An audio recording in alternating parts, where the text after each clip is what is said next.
Bonjour et bienvenue à tous. C'est la 32e émission du Club de la Presse. Au cours de cette émission, nous allons débattre de 3 sujets avec nos 2 invités. Le premier sujet, l'ambassade de France au Burundi a financé l'ONG Ogena Burundi qui a amené des ânes pour aider la population dans les travaux au quotidien, surtout la femme et l'enfant. Cela s'est déroulé dans la commune de Nyarusange, dans la province de Gitega. Mais ce projet d'âne au Burundi a suscité une polémique entre les inconditionnels du parti au pouvoir, le CNDD-FDD, et l'ambassadeur Laurent Delahousse, l'ambassadeur français, qui a été pris à partie par les membres du CNDD-FDD. Nous allons y revenir. Pour le deuxième sujet, eh bien, il y a le collectif de la société civile burkinabé, Balai Citoyen, qui a pris à partie les parlementaires burkinabés, parlementaires aussi africains, qui étaient venus à Bujumbura pour la réunion du comité exécutif de l'Union parlementaire africaine, au cours de laquelle ils ont sorti un communiqué et ils ont dit que la paix et la sécurité régnaient au Burundi et que les sanctions internationales prises contre le régime de Bujumbura n'étaient pas valables. Pour le troisième sujet, il s'agit de la décision qui a été prise par le chargé de la sécurité au campus Mutanga de l'Université du Burundi, le plus grand campus, le plus important campus qui est situé dans la capitale. Et le chargé de la sécurité a instauré une sorte de couvre-feu à partir de 21 h. Personne n'entre, personne ne sort du campus et les auditoires sont fermés. Voilà pour les 3 sujets.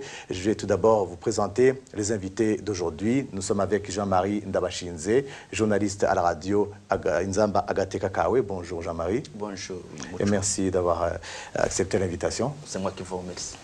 Le deuxième invité, c'est Émile Nibasumba. Bonjour Émile. Bonjour. Je rappelle à nos auditeurs et téléspectateurs que tu es journaliste à la radio publique africaine Idjwi Diaba Nyagihugu. Alors, on commence directement avec le premier sujet.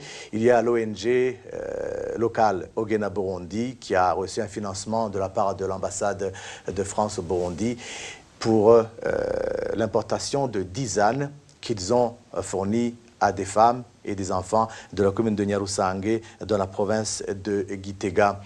À l'époque, il y a quelques jours, il y a une semaine, l'ambassadeur français Laurent Delahousse a comparé les ânes à la Land Cruiser du règne animal, juste pour donc parler de la robustesse de l'animal qui peut porter des centaines de kilos. Et vous savez très bien que la femme burundaise occupe une place prépondérante, la femme rurale, dans les travaux ménagers. C'est elle qui est toujours dans les champs, c'est elle qui fait carrément tout pour la famille. Eh bien, la France avait financé donc ce projet qui va aider la femme burundaise et l'enfant à porter par exemple les récoltes, le bois de chauffe et tous les autres matériels dont ils ont besoin pour les travaux quotidiens.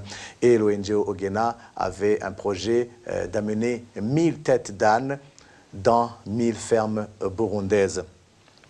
Ce projet a suscité un vif débat très houleux entre les membres du CNDD-FDD, parfois haut placés comme des directeurs généraux, et qui ont pris à partie l'ambassadeur français Laurent Delahousse en disant que la France n'apportait pas de développement et qu'elle se comportait comme un colonisateur. Jean-Marie Ndabashinze, ton commentaire?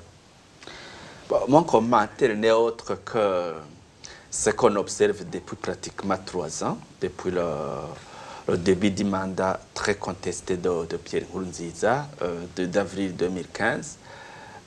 Il y a une sorte de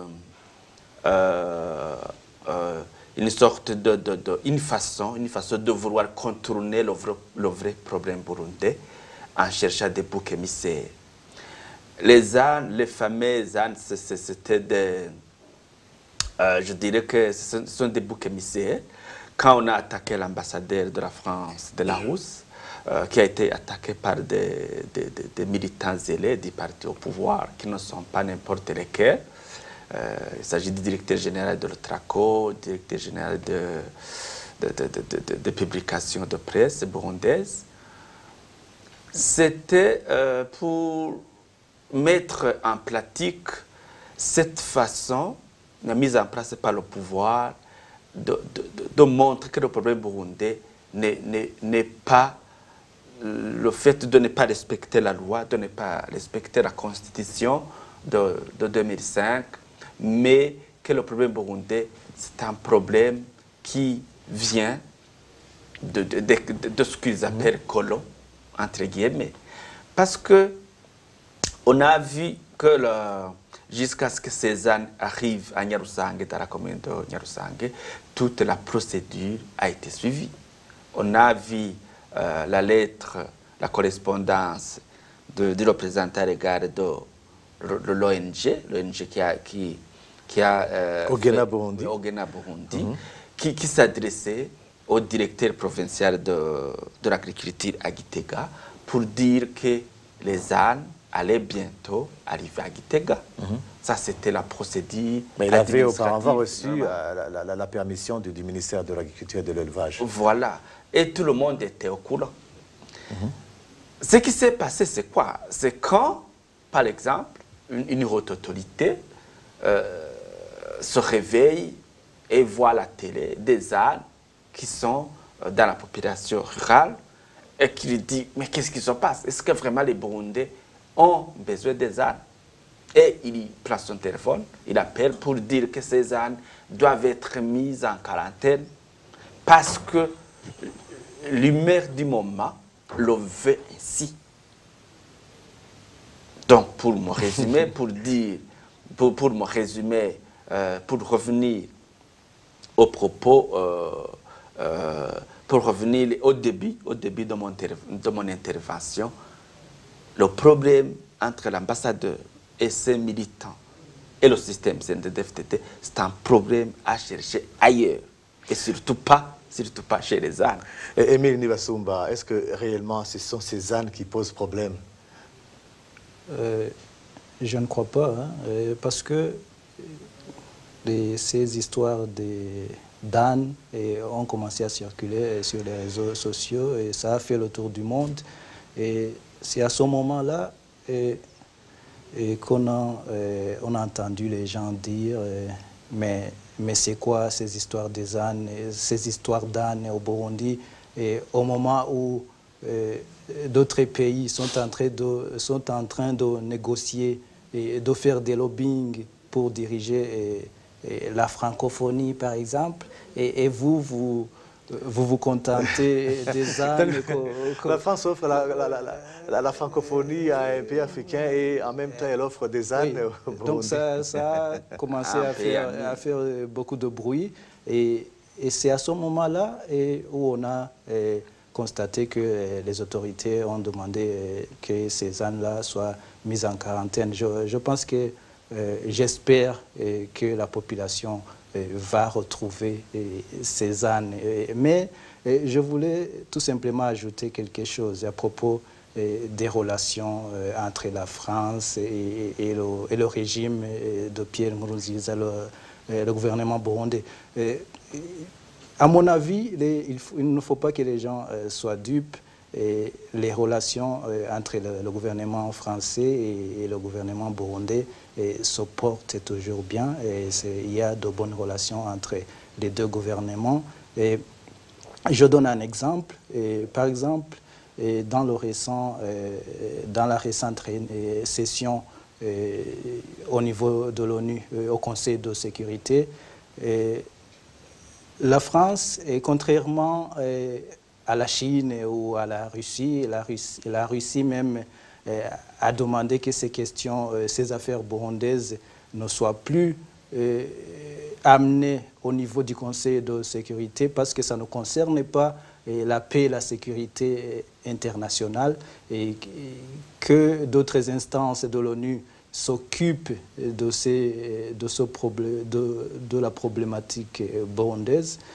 Mais la France, le problème de la France est là un esprit critique et, je peux dire, et analytique. C'est ça qui cause problème et c'est ça, je pense, qui gêne le gouvernement burundais. Parce que eux, les Français, ils ont dit attention, vous venez de bafouer l'accord d'Arusha avec cette révision de la Constitution. Et attention, la minorité Tutsi n'est plus protégée. Et ça, ce n'est pas la résolution de la crise. Et puis, la France a également dit, le représentant de la France au niveau du Conseil de sécurité, il a dit la médiation, c'est un échec total, la médiation sous-régionale.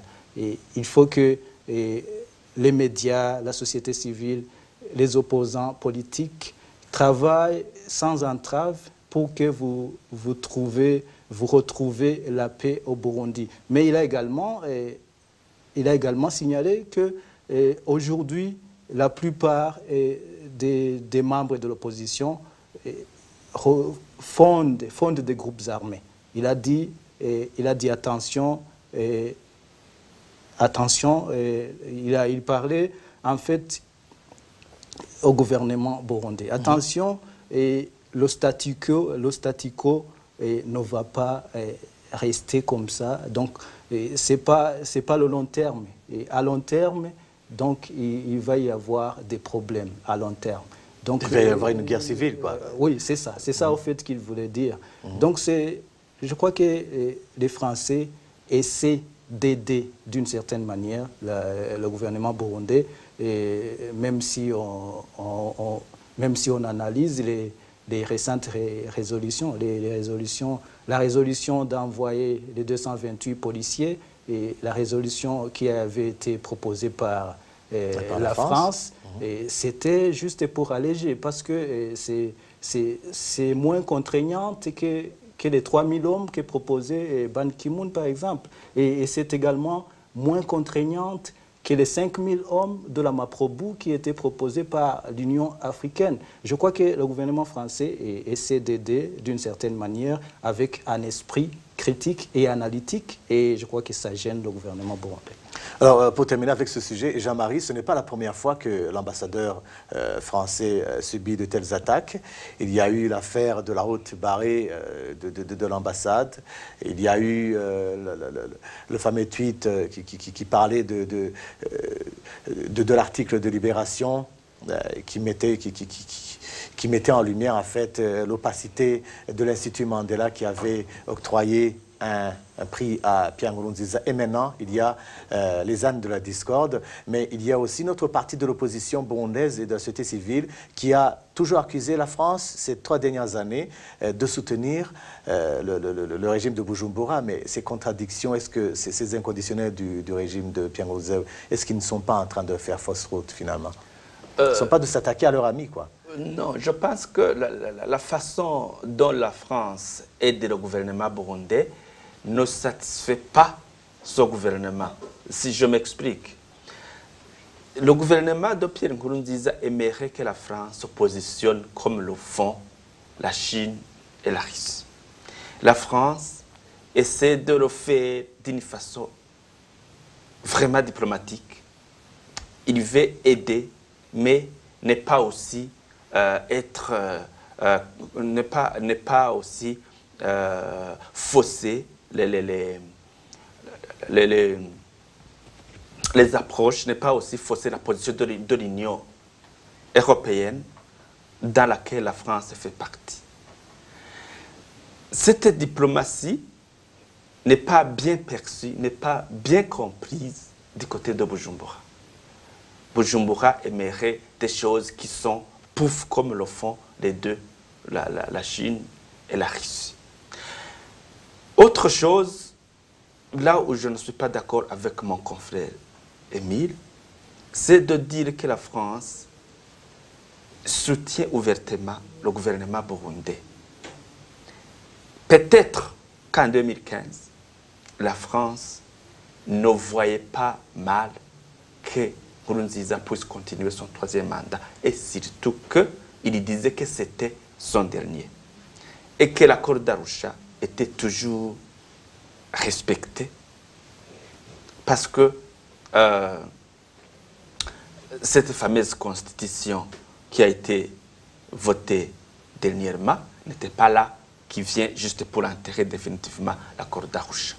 On voit alors la France qui monte cette fois-là, aujourd'hui, parce que l'accord d'Arusha, qu'elle a soutenu, est enterré. La diplomatie étant dynamique, n'étant pas statique, la France change pour plusieurs raisons par ailleurs. On ne peut pas avoir un allié faible comme le pouvoir burundais.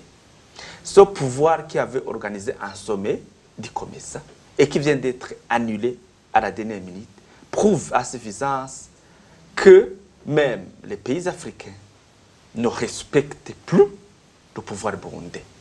Est-ce que c'est la France qui va continuer à s'allier à un pouvoir aussi faible? Je ne crois pas.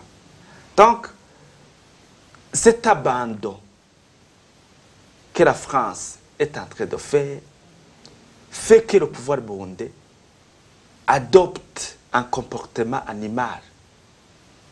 C'est l'explication que je fais. Et ce comportement se transmet à travers ces zélés du pouvoir qui, comme ils ont reçu la bénédiction de leur chef d'insulter tout colonisateur, entre guillemets, ils en profitent pour effectivement faire le boulot du chef. Donc insulter les colonisateurs, entre guillemets.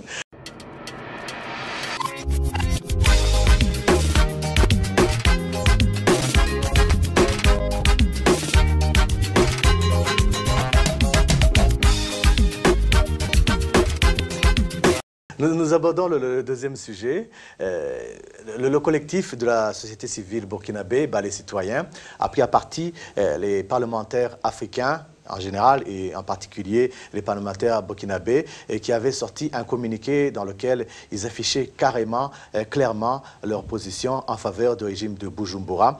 Et le Balai Citoyen a pris à partie le parlementaire burkinabé Bindi Ouba, c'est lui qui a lu le communiqué à Bujumbura. C'était lors de la réunion du comité exécutif de l'Union parlementaire africaine. Emile Basumba, c'est toi qui a réalisé le reportage sur les propos du Balai Citoyen.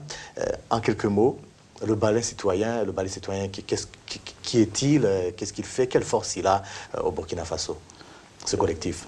Et le Balai Citoyen, c'est un collectif d'ONG burkinabé qui, je peux dire, qui a renversé le pouvoir de Blaise Compaoré parce que le président Blaise Compaoré voulait organiser un référendum pour son 5e mandat. Et puis, le peuple s'est révolté, donc à travers le collectif là. Et il a dit non, nous ne voulons plus de vous, et nous voulons un autre président. Nous voulons un autre président. Et vous avez dirigé le pays pendant 27 ans. Et maintenant, nous voulons un autre président. Et puis, ils ont appelé la population dans la rue. Parce que c'est un collectif très fort, parce qu'on a parlé de des centaines de milliers de gens dans la rue pour contester le pouvoir de Blaise Compaoré. Et vous savez ce qui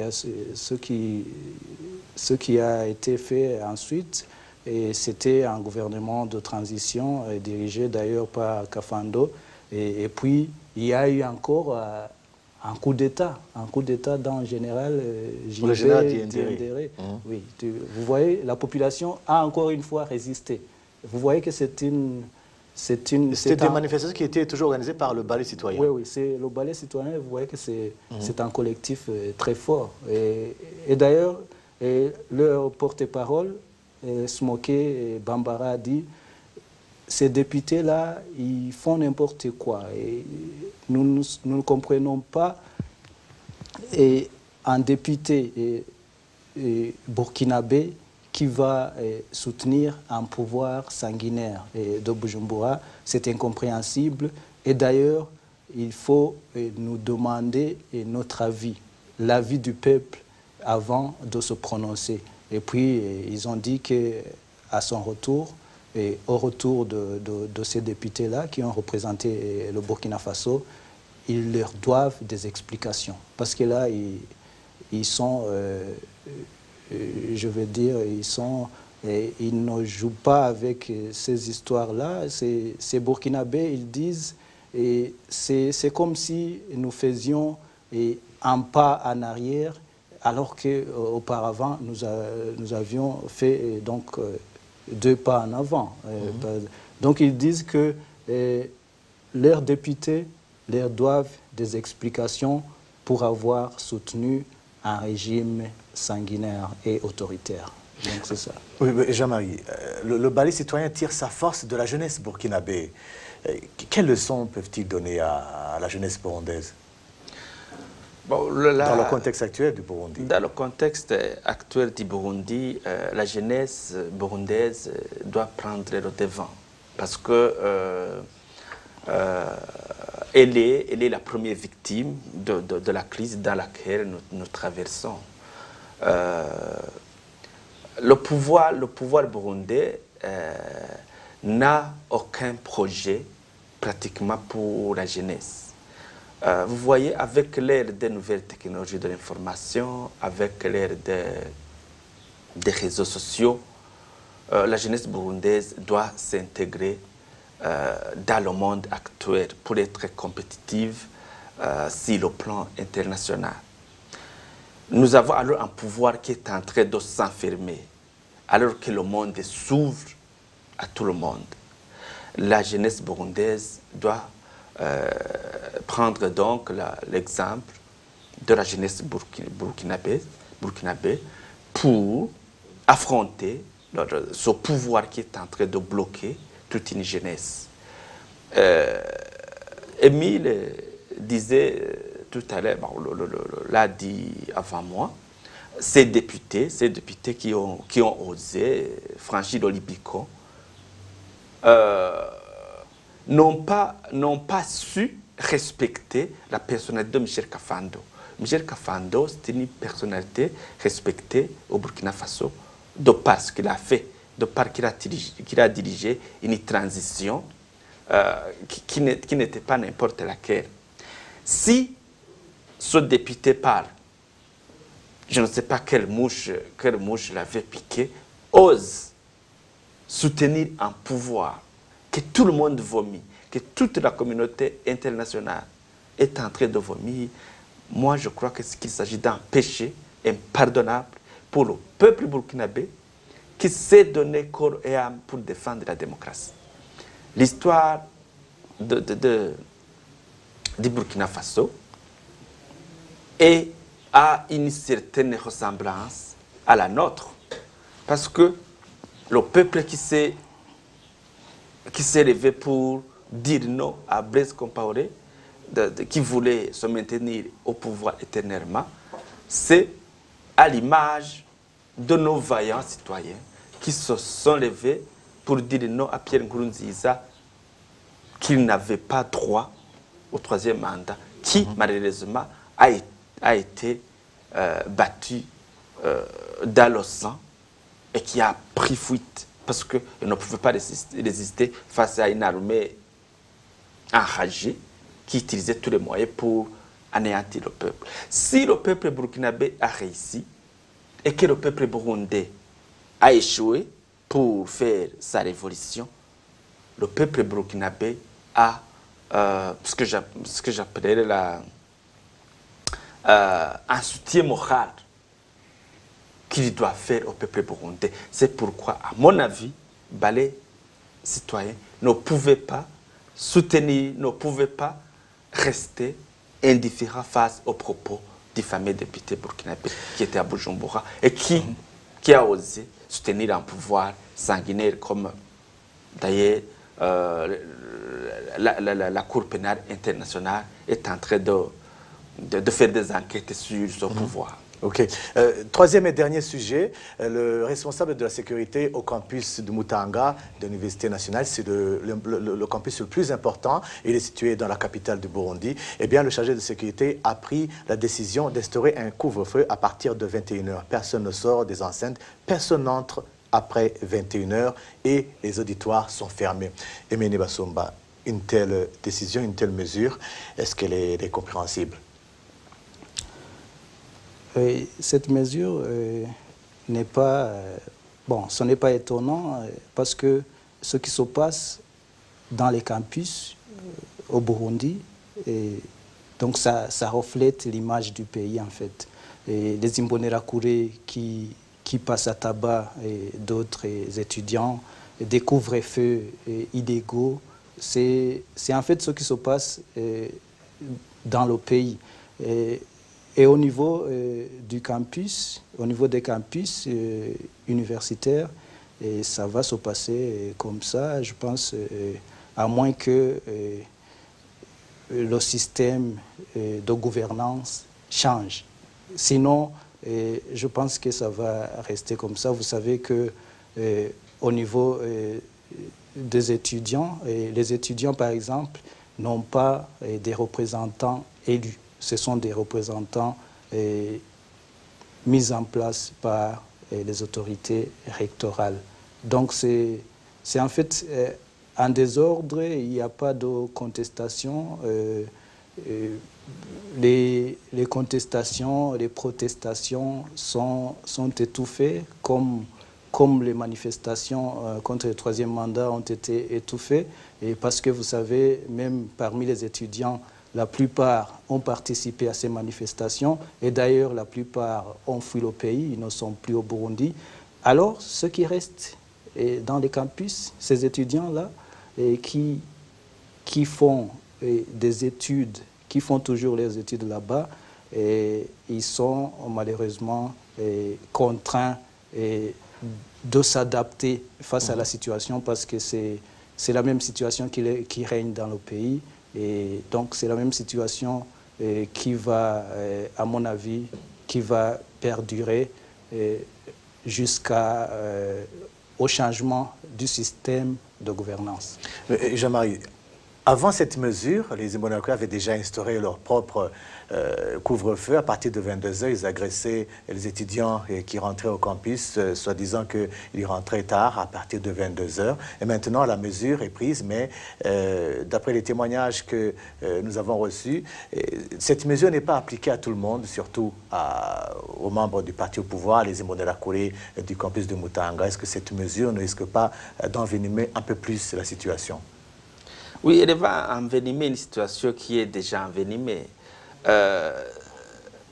Même si on fait semblant qu'elle ne touche pas tout le monde, elle touche pratiquement tout le monde. Parce que ce sont ces Imbonerakure qui vont tenter de faire appliquer la mesure. Imaginez-vous cet Imbonerakure qui, au lieu d'aller chercher des livres pour faire la lecture, au lieu d'aller faire des recherches dans les laboratoires, qui se contentent de regarder sa montre pour aller éteindre la lumière et chasser tout le monde pour qu'ils aillent au lit. Mais ils sont touchés parce qu'au lieu de faire correctement ce qu'ils devraient faire, c'est-à-dire aller étudier, aller faire des recherches, ils vont se contenter de mettre en application la mesure, ce qu'ils appellent communément Kizur. Est-ce que ça, ce n'est pas une perte de temps qui va se répercuter sur leur vie future? Parce que je reviens à la question de tout à l'heure, cette jeunesse devrait plutôt s'atteler au travail pour être compétitive dans la sous-région, dans le monde entier. Mais le pouvoir est en train de les enfermer dans des ghettos ethniques pour que certains soient des gardiens des autres. Mais pour quelle finalité? Si ce n'est que pour que le pays reste dans cette histoire qui n'a pas de fin, dans cette histoire qui a une fin sans issue. Et c'est par ici que prend fin l'émission de cette 32e édition du Club de la Presse. Je remercie nos deux invités, Jean-Marie Ndabashinze et Émile Nibasumba. Je remercie également la technique qui a assuré. Merci aussi de votre attention. Je vous donne un autre rendez-vous vendredi prochain. Ce sera pour la 33e édition.